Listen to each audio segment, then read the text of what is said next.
ভাত খাবো আজকে। তুমি আবার কি করছো, আবার ভাত নিচ্ছ কেন? আরে আমি চাটনি দিয়ে ভাত খাবো। কতটা তো এই ভাত যে খেলা? আমের টক, চাটনি তো না, আমের টক। ও দাঁড়াও, আরো নিচ্ছ নাকি? আর এটা চাটনি দিয়ে আমার খাওয়া হয়ে গেছে। ও শুধু চাটনি দিয়ে খাওয়া তাই? হ্যাঁ। সবাইকে দিয়েছো তো চাটনি? না আগে আমি খেয়ে নি, দাঁড়া তারপরে দেবো সবাইকে। দাঁড়াও। আর কত নিচ্ছ? কত নিচ্ছে না, আমার যতটা লাগবে ব্যাস, ততটাই নেবো। ব্যাস। দাঁড়া, লঙ্কা দিয়েছি আজকে। তো লঙ্কাগুলো ডলে নাও, তুমি তো ঝাল খাও। না চাটনি দিয়ে ঝাল ভাল লাগে না। গরম রে, ভাতটাও গরম, চাটনিটাও গরম আজকে। সব গরম। একটু নুন নিয়ে নি।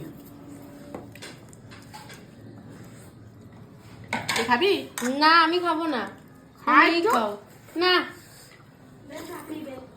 হয়েছে।